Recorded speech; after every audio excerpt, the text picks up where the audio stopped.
জয় নিতাই, রাধে রাধে। শুভ সকাল বন্ধুরা, আশা করি আপনারা সবাই অনেক ভালো আছেন। আমার শরীরটা খুব একটা ভালো নেই। তো দেখো এখানে আমি ভাত নিয়ে বসে পড়েছি।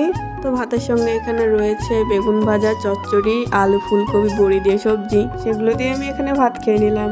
তো ভাত খাওয়া শেষে দেখো এখানে আমি রোদে একটু দাঁড়িয়েছিলাম। তোমরা হয়তো বুঝতেই পারছো আমার ভয়েসটা শুনে আমার শরীরটা খুবই খারাপ। এই সাইডে দেখো মা আমার জন্য ওষুধ নিয়ে রেডি। তো এখানে মা আমাকে ওষুধ খাইয়ে দিল।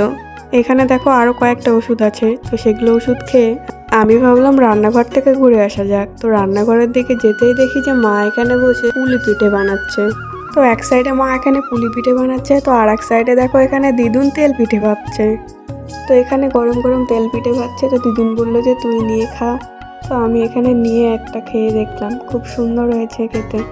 তো তারপরে দেখো এখানে পাটিসাপটার জন্য গোলা গুলিয়ে পাটিসাপটা বানাচ্ছে।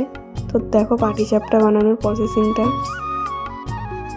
তো তোমরা যারা যারা পিঠে খেতে ভালোবাসো তো আমাদের বাড়িতে চলে আসো। তো দিদুন বললো পাটিসাপটাটা নিয়ে খেয়ে দেখ কেমন হয়েছে। তো আমি এখানে রিভিউ দিচ্ছিলাম, খুব সুন্দর হয়েছে পাটিসাপটা। তো এখানে দেখো পুলি পিঠে ভাজা হচ্ছে। তো ঠান্ডার মধ্যে বেশিক্ষণ বাইরে না থেকে আমি চলে এসেছি ঘরে। যেহেতু পিঠেটা খুব গরম, তো মুখে দিয়ে আমি ভাবছি কেমন হয়েছে না হয়েছে। তো লাস্টে দেখলাম হ্যাঁ, খুব সুন্দর হয়েছে পিঠেটা।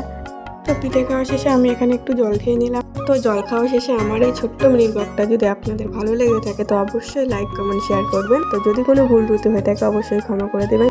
তো ঠান্ডার মধ্যে আপনারা সবাই নিজেদের শরীরের কেয়ারিং করবেন, ভালো থাকবেন, সুস্থ থাকবেন। জয় নিতাই, রাধে রাধে।